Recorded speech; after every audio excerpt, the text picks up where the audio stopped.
Hello, namaste and welcome to my YouTube channel Astro1111 tarot. स्वागत है आप सभी का मेरे चैनल पर। उम्मीद करती हूँ कि आप सभी खुश हैं, स्वस्थ हैं और आपकी लाइफ में सब कुछ अच्छा चल रहा है। और यही मेरी ऊपर वाले से आप सभी के लिए कामना है कि आप हमेशा खुश रहें, स्वस्थ रहें।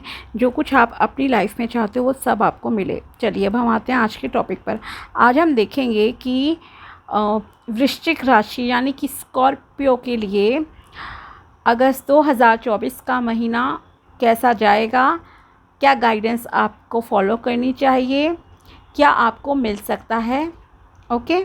और अगर आपको पता है आपका सन साइन या मून साइन कुछ भी है स्कॉर्पियो यानी कि वृश्चिक राशि, तो ये रीडिंग आप लोग देख सकते हैं। ओके। और ये एक जनरल रीडिंग है, जितना रेजोनेट हो आपसे उतना ही लेना है, ठीक है। और साथ ही अगर आप चैनल पर नए हो तो subscribe my channel and also like this video. Okay. चलिए, और रीडिंग को प्लीज़ पूरा देखिएगा ताकि कोई भी पार्ट आपसे मिस नहीं हो और रीडिंग भी आपको बिल्कुल क्लियर मिले। पहले मैं टैरोस के थ्रू देखूंगी, फिर कुछ ऑरेकल डेक से भी आपके लिए मैसेजेस निकालूंगी। लेट्स सी कि आपके लिए अगस्त 2024 का महीना कैसा रहेगा। बताइए टैरोस मेरे व्यूअर्स के लिए, वृश्चिक राशि वालों के लिए अगस्त 2024 का महीना कैसा जाएगा, प्लीज़ बताइए। 9 of swords, queen of swords, the hanged man. Okay, please बताइए टैरोस मेरे व्यूअर्स के लिए अगस्त 2024 कैसा जाएगा। स्कॉर्पियो वृश्चिक राशि वालों के लिए कैसा जाएगा। किंग ऑफ पेंटिकल्स,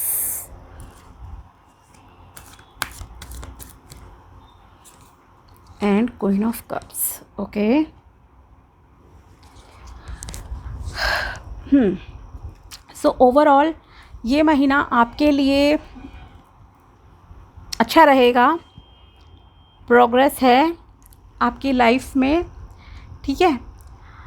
लेकिन आप किसी पास्ट की चीज़ों को लेकर यहाँ कुछ परेशान दिख रहे हैं इस महीने। ओके। किसी किसी के साथ हो सकता है कुछ हेल्थ इशू भी हो जाए, उस वजह से आप परेशान रहो। बट बहुत ही कम लोगों के लिए ये ऐसा होगा, ठीक है। या कुछ पास्ट को लेकर चिंतित है, या कहूँ तो अननेसेसरी आप बहुत टेंशन लेते हो कुछ दिखाई दे रहे हो। ओवर थिंकिंग जो कहूँ कि आप लोग बहुत मतलब कि लेने वाले लग रहे हैं मुझे, कि जो बहुत ही सोचते हो ज़्यादा, एक्शन कम लेते हो लेकिन सोचते ज़्यादा हो। ओके। या फिर अगर आपको फेलियर मिल गया, कभी आप फेल हो गए किसी काम में, तो और अगर किसी ने कुछ कह दिया तो उस चीज़ को लेकर आपके दिमाग में वो रिपीटिशन जो है चलता रहता है, रिपीटेडली मोड पर चलती रहती हैं चीज़ें।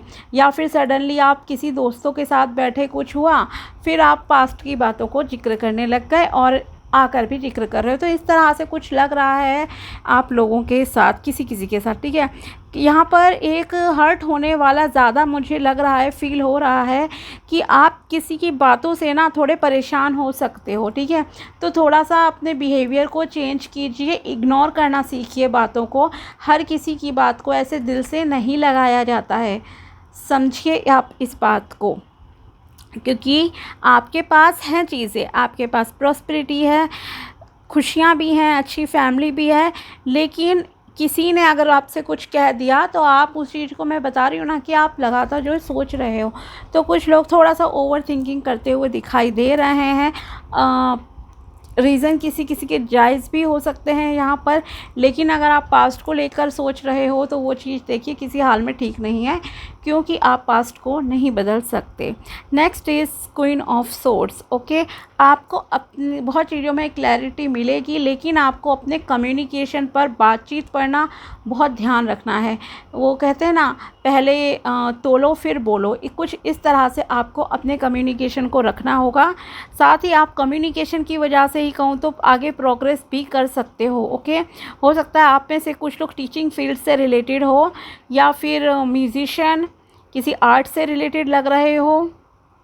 कुछ कुछ थोड़े बहुत कुछ ऐसा लग रहा है मे बी ऑकल्ट फील्ड से रिलेटेड भी हो सकते हैं आप में से, लेकिन यहाँ पर टीचिंग प्रोफेशन, आर्ट, म्यूज़िक, इस तरह का मुझे थोड़ा सा ज़्यादा जो है फील हो रहा है कि आपका करियर इनसे रिलेटेड है, ठीक है। या आपका ऐसा काम है जहाँ आपको बोलना होता है, जैसे कि मान लो अगर आप सपोज़ लॉयर हो, ओके, तो आपको वहाँ पे बोलना ही पड़ेगा, है ना। आपको बहस करनी है जज के सामने, क्लाइंट्स को अपने बचाना है, जो भी चीज़ है, केस की सुनवाई होती है, कुछ भी, तो आपको बोलना ही पड़ेगा, ठीक है। तो वो कम्युनिकेशन का हो गया।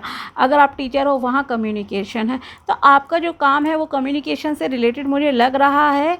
तो आपको इस महीने जो भी आपकी बातचीत हो, कम्युनिकेशन किसी से भी हो, उसे बहुत सोच समझ कर करना है, क्योंकि आपकी जो राशि है, देखिए स्कॉर्पियो वृश्चिक, इसका जो स्वामी ग्रह है इस राशि का, वो है आपका मंगल ग्रह, जो कि एक एग्रेसिव प्लैनेट होता है, ओके। एग्रेसिव तो होता है, लेकिन साथ ही इस महीने आप थोड़े डाउन से मुझे लग रहे हो, एनर्जी में थोड़ा कमी फील हो रही है, आपके लैक ऑफ एनर्जी, शायद आप थोड़े से रह सकते हो, ओके। तो एक तो ये चीज़ हुआ, तो क्लैरिटी मिलेगी, बोलना सोच समझ कर है आपको लोगों से, कम्युनिकेशन के बेसिस पे आप आगे प्रोग्रेस भी कर सकते हो।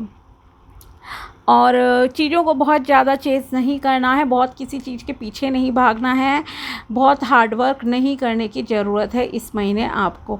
थोड़ा सा आप तसल्ली से बैठिए, थोड़ा सा शांति से बैठिए, ओके। कर्म करो एंड देन छोड़ दो। उसके रिज़ल्ट के लिए आपको पॉजिटिव नहीं रहना है, चिपके नहीं रहना है कि क्या होगा क्या नहीं होगा, बातों को रिपीट नहीं करना है दिमाग में, ठीक है। इस तरह से आपको थोड़ा सा रहना पड़ेगा, मतलब काम करा और छोड़ा, फिर अपने में मस्त रहो। साथ ही अगर आप अपने मेडिटेशन करते हो, और सातों चक्रों का मेडिटेशन आपके लिए करना मुझे थोड़ा ज़रूरी सा लग रहा है, क्योंकि अगर आप करते हो तो आपकी काफ़ी अच्छी कहूँ तो स्पिरिचुअलिटी के मामले में ग्रोथ हो सकती है।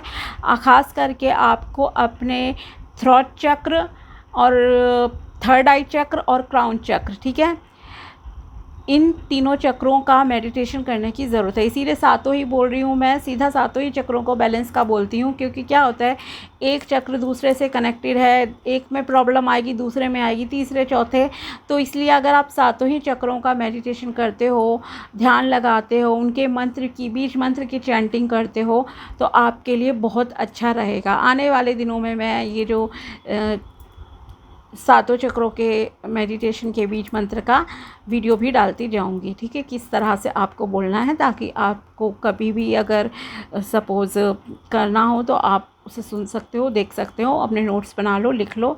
वैसे तो आपको गूगल पे भी इजीली मिल जाएंगे, ठीक है। तो आपको सातों चक्रों को बैलेंस में करना जो है ज़रूरी है, और उससे क्या होगा, आपके जो आप ओवर थिंकिंग कर रहे हो वो नहीं करोगे, और साथ ही आपकी कम्युनिकेशन भी वैसी होगी जैसा कि होनी चाहिए, ताकि पोलाइट बिहेवियर रहे आपका, और साथ ही आपको बहुत सारी चीज़ों में क्लैरिटी मिलेगी, कन्फ्यूज़न नहीं रहेगा, और एक जो होता है ना दिल और दिमाग के बीच में संतुलन बैठना, वो जो है आपका बैठ जाएगा, ओके।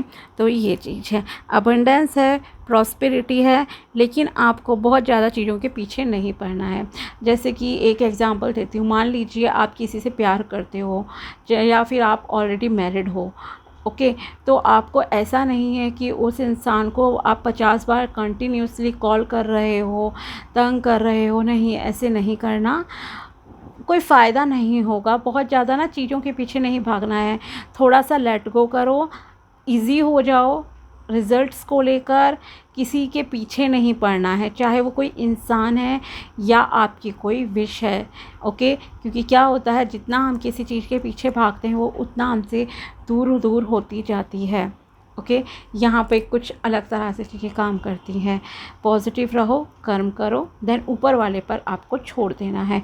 फाइनेंशियल बेनिफिट्स आपको मिलते हुए दिखाई दे रहे हैं, लेकिन उन financial benefits and prosperity abundance के बाद ऐसा लग रहा है किसी किसी में थोड़ा सा ईगो आ सकता है, अहंकार पैदा हो सकता है। तो आपको इस ईगो और अहंकार से खुद को दूर रखना है। अगर आप दूर रखोगे तो ये जो आपकी लाइफ में तरक्की होगी, पैसा आएगा, प्यार आएगा, अच्छे रिश्ते आएंगे, वो एक कंटिन्यूटी में जो है बने रहेंगे, लगातार स्थायी रूप से बने रहेंगे। लेकिन जब हमारे अंदर अहंकार आ जाता है तो ईश्वर ने दिया है, ईश्वर कभी भी सारी चीज़ें मतलब कि चेंज कर दे। ओके, पता भी नहीं चलता कब, कहते हैं ना, राजा से रंक बना दे, रंक से राजा बना दे। तो ऐसी चीज़ें होती हैं। इसलिए जितना अहंकार से आप दूर रहेंगे उतना अच्छा है। सेल्फ़ एप्रिसिएशन नहीं करनी है बहुत ज़्यादा कि अरे मैंने तो देखो इतनी एज में इतना अचीव कर लिया, ऐसा पा लिया, वैसा पा लिया। इन चीज़ों को थोड़ा प्लीज़ अवॉइड कीजिए, वरना आपकी सुख शांति में भी कुछ बाधाएं आ सकती हैं। ओके, जैसे कि स्टार्टिंग में मैंने कहा था, कुछ लोग इमोशनल लेवल पे हर्ट लग रहे हैं। प्लीज़ आप पास्ट के बारे में मत सोचिए, अब आपको आगे के लिए ध्यान रखना है और आगे अपने इमोशंस को संभाल कर रखने की ज़रूरत है। ओके, अगर आप स्पिरिचुअलिटी की तरफ थोड़ा जाते हो, थोड़ा सा अपने धर्म के अकॉर्डिंगली जो भी पूजा पाठ है, मंदिर, मस्जिद, गुरुद्वारे जाना, कहीं भी जाते हो तो आपके लिए बहुत अच्छा रहेगा। और साथ ही आपको पीस भी महसूस होगा, आप शांति ये मतलब आपको शांति फील होगी और आप इमोशंस इमोशंस को संभाल कर रख पाओगे उस डिज़र्विंग पर्सन के लिए, एक लॉयल पर्सन के लिए। ओके, ये रिलेशनशिप के रिगार्डिंग है स्पेशली। तो रिलेशनशिप के मामले में अगर कहूँ, ये महीना थोड़ा सा ऐसा नहीं लग रहा कि आपकी लाइफ में कोई पर्सन आ रहा है, तो ये तो नहीं है चीज़, क्योंकि अभी आप शायद पास्ट से पहले आपको निकलना ज़रूरी है। पहले पास्ट को पूरी तरह से छोड़ो, फिर किसी नए पर्सन की आपके लिए एंट्री के लिए जगह बनेगी। और शायद अभी आपके लिए मनी और करियर मोस्ट इम्पॉर्टेंट चीज़ें हैं, तो अभी आप पहले उन पर फोकस कर लो और कुछ चीज़ों को लेकर थोड़ा सा ईजी हो जा, वो डेस्टिनी पर छोड़ दो। बस अपने कर्म करने पर लगातार फोकस करो। एक्शन ओरिएंटेड रहना आपके लिए ज़्यादा ज़रूरी है। ओके, और एंजल्स का आशीर्वाद है आपके साथ। और देखते हैं हम आपके लिए क्या निकल कर आता है। Let's see, expect powerful change. Yes, आपकी लाइफ में पावरफुल चेंजेस आ रहे हैं, तो आप पॉजिटिव रहिए, आपके लिए अच्छा रहेगा। Next is a time to give rather than take. आप लोगों को देने की ज़्यादा सोचो बजाय उनसे लेने की। ओके, गिवर बनना है, ईश्वर आपको बाकी चीज़ें खुद ब खुद देते जाएंगे। और देखते हैं आपके लिए क्या मैसेजेस हैं स्कॉर्पियो के लिए। Be bold and make the first move. Yes, आपको एक्शन लेना है, एक्शन ओरिएंटेड रहना है, लेकिन चीज़ों से अटैच नहीं रहना है। ओके, कर्म करो, फल की इच्छा मत करो, ये कुछ इस तरह से रहना है। A new start is coming. आपकी लाइफ में कुछ न्यू स्टार्ट हो रही है। करियर के मामले में, पैसों के मामले में ये महीना आपके लिए अच्छा रहेगा, आपको अच्छी पोजीशन मिल सकती है और किसी किसी की लाइफ में न्यू लव भी आ सकता है। ओके, लेकिन बहुत इजी रहने की आपको ज़रूरत है, स्टक नहीं रहना है, पीछे नहीं भागना है चीज़ों के। नेक्स्ट इज़ आपके लिए मैसेज है, your hard work is paying off. Okay, जो भी आपने हार्ड वर्क करा है अपनी लाइफ में अब तक, उसका आपको रिज़ल्ट फॉर श्योर मिलकर रहेगा ऊपर वाले की तरफ से। और देखते हैं आपके लिए क्या मैसेजेस निकल कर आते हैं। Life is filled with colours of emotion, make sure you paint beautiful memories. Life में हमारे देखो बहुत सारी चीज़ें आती हैं, इमोशन से मतलब है यहाँ पर सुख भी आते हैं, दुख भी आते हैं, लेकिन अब आपको अपनी लाइफ को खूबसूरत मेमोरीज से ही पेंट करना है। मतलब यह है, आपको सुखों के बारे में ज़्यादा सोचना है और जो चीज़ें आपकी लाइफ में ऑलरेडी प्रेजेंट हैं उनके लिए आपको थैंकफुल रहने की ज़रूरत है। ईश्वर को रोज़ ग्रैटिट्यूड एक्सप्रेस कीजिए, आपके लिए अच्छा रहेगा। और जो अच्छी मेमोरीज़ हैं आपकी लाइफ में उनके बारे में सोचिए, उनके बारे में नहीं सोचना है जो बुरा वक्त आपकी लाइफ में आया या जो प्रॉब्लम्स आई, क्योंकि अगर हम उन प्रॉब्लम्स को रिपीट करते रहेंगे तो वो प्रॉब्लम्स ऑटोमेटिकली हम अपनी लाइफ में भी बार बार ही अट्रैक्ट करते रहेंगे। अगर आप कहोगे किसी ने आपको धोखा दिया, कि धोखा मिला, तो वो धोखा आपको कंटिन्यूसली आगे भी मिलता रहेगा। लॉयल पर्सन आपको नहीं मिलेगा। Okay, don't be upset when people abandon you, it is a sign that you have transformed and shed your old skin. Okay, अगर कोई आपका मजाक उड़ाता है, कोई आपको नीचा दिखाता है किसी भी तरह से, अगर आप कुछ अच्छा काम करते हो, मान लीजिए आपने सोचा कि मैं कुछ बिज़नेस करना चाहती हूँ या इस कोर्स में मुझे एडमिशन लेना है। ओके, तो मान लो आपको सिंगिंग का शौक़ है, आपने एडमिशन लिया, तो आपको ऐसे लोग भी मिलेंगे अपने आस पड़ोस में, घर में भी हो सकता है, कुछ लोग ऑब्जेक्शन करें कि आप सिंगिंग कैसे सीख लोगे, आपकी आवाज़ अच्छी नहीं है, ये नहीं है, मतलब कुछ आपको डाउन करने की जो है कोशिश करते हैं लोग, तो आपको उनकी नहीं सुननी है। इसका मतलब है आप सही रास्ते पर जा रहे हो, एक ट्रांसफॉर्मेशन है। कई बार क्या होता है, जो इंसान बहुत चुप रहता है, इंट्रोवर्ट रहता है, उसका लोग ज़्यादा मजाक उड़ाते हैं, लेकिन जब वो कुछ अच्छा करने के लिए जाता है तो लोगों को लगता है कि ये क्या कर रहा है, लोग आपको ताने भी मारेंगे, हंसेंगे भी। आपको इन सारी चीज़ों को इग्नोर करना है।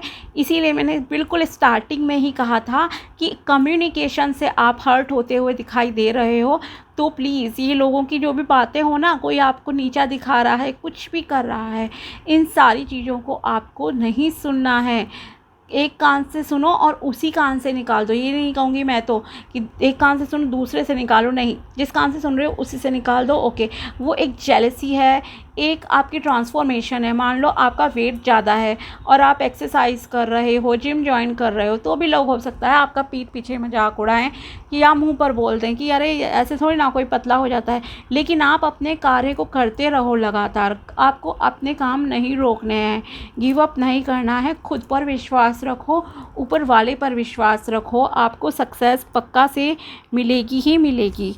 ओके, और देखते हैं आपके लिए क्या मैसेजेस हैं इस महीने, क्या पॉसिबल है आपके लिए होना। Notice who is there in your worst time, this is your true friend. Yes, अगर आपको ये जानना हो कौन आपका बहुत अच्छा दोस्त है, तो आप ये देखो कि कौन आपके बुरे वक्त में आपके साथ खड़ा था, वही आपका एक सच्चा दोस्त है। ओके, तो थोड़ा सा जजमेंट नहीं करनी है आपको, जज मत कीजिए लोगों को छोटे मोटे एक्शन से। ये देखो कि बुरे वक्त में आपके साथ कौन रहता है हमेशा। Keep pushing forward, you may not know how close you are to your goal. Yes, आपको अपने आप को लगातार पुश करते रहना है, आपको रुकना नहीं है, ठीक है, गिव अप नहीं करना है, क्योंकि आपको नहीं पता कि आप गोल के, अपने उद्देश्य के, अपनी मंजिल के कितना नज़दीक हो। ओके, तो इसलिए कभी भी गिव अप नहीं करना, लगातार अपने कर्म में लगे रहो। ओके, आखिरी सांस तक आपको लड़ना है, बस ये ध्यान रखो, कभी भी हार नहीं माननी है आपको। ओके, तो ये है वृश्चिक राशि यानी कि स्कॉर्पियो के लिए अगस्त 2024 की प्रेडिक्शन एंड गाइडेंस। ओके, अगर वीडियो पसंद आया हो तो लाइक ज़रूर करना and also subscribe my channel. मिलते हैं आपसे नेक्स्ट वीडियो में, तब तक के लिए बाय, टेक केयर, अपना ध्यान रखना।